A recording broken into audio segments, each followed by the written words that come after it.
বিপ্লবী কেউ বলে ডাকাত মনে হয় এই জন্মে আর রিলিজ হবে না। হ্যাঁ, আমি কোনো জোক করছি না। জিদ্দার সত্যি বলছি পোড়া কপাল, এবং দেবদা মাস্টার স্ট্রোক খেলে দিল। দেব জিদ্দার আর কামব্যাক তোমরা এক্সপেক্টই করো না।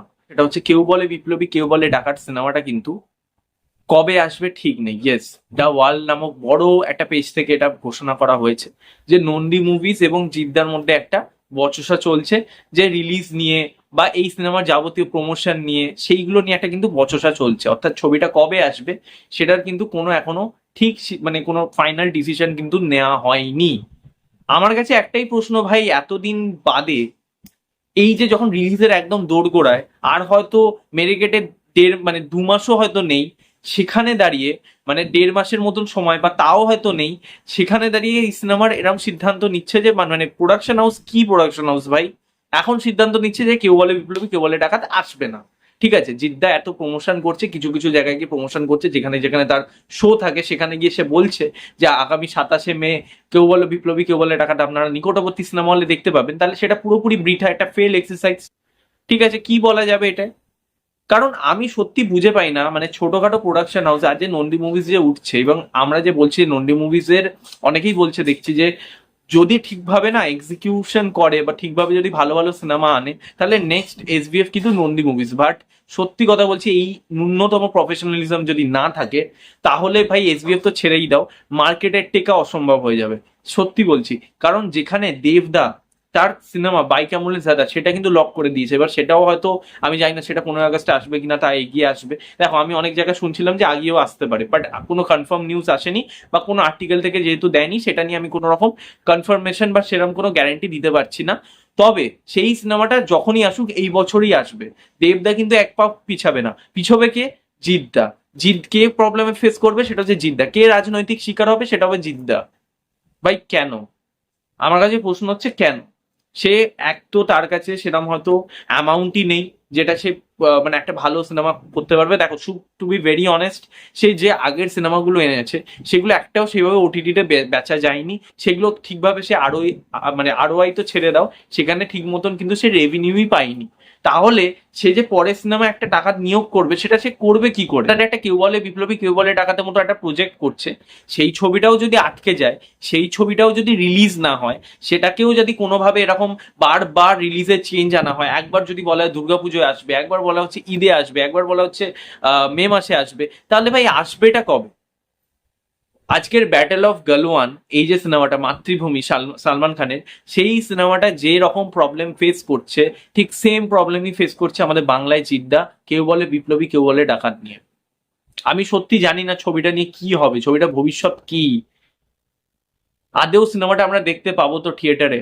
ঠিক আছে, এবং আমি সত্যি বলছি এইভাবে যদি চলতে থাকে, এরকম যদি প্রত্যেকটা নতুন প্রোডাকশন হাউসে এরকম যদি একটা সিচুয়েশন আসে, এবং এটা না পুরো একটা মানে এমন একটা জাতাকলের মধ্যে মানে সবাই রয়েছে না, মানে ওখান দিয়ে না বেরোতে পারছে আর না এটাকে ওগরাতে পারছে। ঠিক আছে, সবাই এই জাঁতাকলের মধ্যে মানে সীমিত হয়ে গেছে। মানে এই যে ফেডারেশন এবং গিল্ড, তাদের যে নির্দেশিকা, এই স্ক্রিনিং কমিটি, এত কিছু এই জিনিসগুলো চলে এসছে না, অডিয়েন্স বলি প্রোডাকশন হাউস বলি সবাই কনফিউজ হয়ে যাচ্ছে যে ভাই আনবো তো আনবো, কবে আনবো? কারণ বছরে তো 12টার মাসের পর আর বেশি মাস নেই, তার মধ্যেই আনতে হবে, তাই না? এখানেই সমস্যাটা। এবং জিদ্দার আরো একটা সিনেমা আছে জিদ্দার প্রোডাকশন হাউসে, সেটা হচ্ছে বৈরাগী। সেই সিনেমাটা কবে আসবে সেটা নিয়েও কোনো আপডেট নেই। সেটা আদৌ এই বছর আসবে তো? কারণ একটা সিনেমা নিয়ে এরকম রিলিজ নিয়ে হিমশিম খেতে হচ্ছে, তাহলে ভাই পরের সিনেমা তো ছেড়েই দাও। এই ইন্ডাস্ট্রি ভাই যদি এরকম চলতে থাকে, সত্যি কথা বলছি, আমি মানে এর আগেও একটা ভিডিওতে বলেছি, ইভেন দুটো ভিডিওতেই হয়তো বলেছি, যে ভাই খুব তাড়াতাড়ি ইন্ডাস্ট্রি কিন্তু পুরোপুরি ডুম হয়ে যাবে। কেউ কোনো রকম আর কোনো রকমই কোনো সিনেমা বা কোনো বড় স্টারের তো ছেড়েই দাও, সারাক্ষণ ওই সিরিয়াল মার্কা সিনেমাই আনবে, ওই গুটি কয়েক কত দর্শক দেখবে, তারপর ওটিটি বা কিছুতে বেছে দেবে, ওই চলবে।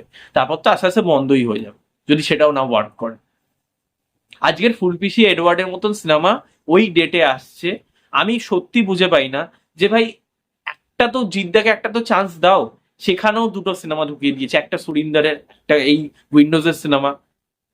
তারপরের সপ্তাহে আবার আছে হচ্ছে টক্সিক, ওটার জন্য অলরেডি একটা হার্ডেল ছিল, সেখানে দাঁড়িয়ে রিলিজের এত সমস্যা। এবং অলরেডি কিন্তু প্রত্যেকটা হলে, তোমরা জানো কিনা জানি না, আমি বলছি প্রত্যেকটা কিন্তু হলে পোস্টার পড়ে গেছে, কেউ বলে বিপ্লবী, কেউ বলে ডাকাতের, ইন 27 মে অন সিনেমাস, ওটা লেখা আছে ওই পোস্টারে, এবং পড়েও গেছে প্রত্যেকটা হলে। এক্সিবিউটাররা পর্যন্ত সিনেমার পোস্টারটা লাগিয়ে দিয়েছে বিভিন্ন, তুমি দেখো প্রচুর সিঙ্গেল স্ক্রিন, রানাঘাটের সুরেন্দ্র বলি, রানাঘাট টকিস বলি, ওখানে তুমি গিয়ে দেখো সেখানে কিন্তু পোস্টার অলরেডি পড়ে গেছে, মানে এক্সিবিউটাররাও কিন্তু আশাবাদী ছবিটা নিয়ে। বাট ছবিটা রিলিজ নিয়ে এত বছর, সেখানে দাঁড়িয়ে ভাই ডে 7 পরপর অ্যানাউন্সমেন্ট হচ্ছে, দেবদা একদম নিজের প্ল্যান অনুযায়ী ঠিকঠাকই কাজ করছে, সেটার প্রমোশনও ঠিকঠাক করবে, সেটার শুটিংও ঠিকঠাক করবে, এবং সিনেমা প্রপারলি রিলিজও হবে, দেখবে কোনো সমস্যা হবে না। কিন্তু সমস্যা ফেস করবে বারবার কে, সেটা হচ্ছে জিদ্দার। এবং এখানে জিদ্দার অবশ্যই কিছু হয়তো প্রবলেম রয়েছে, সেটাও আমি অ্যাড্রেস করছি।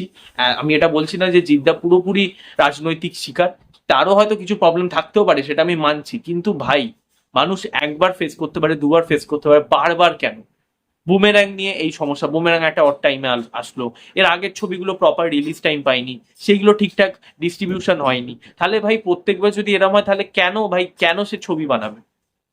এখানেই ভিডিওটা শেষ করছি। ভিডিওটা নিয়ে কি মতামত পুরো এই হোল বিষয়টা নিয়ে, এবং তোমরা মানে তোমাদের কি মনে হচ্ছে আদৌ কি এই ছবিটা বছর রিলিজ হবে, সেটা জানিও। ভিডিওটা ভালো লাগলে লাইক করো, শেয়ার করো, সাবস্ক্রাইব করো, পাশে বেল আইকন ক্লিক করো। নেক্সট দেখা হবে, টাটা, টেক কেয়ার।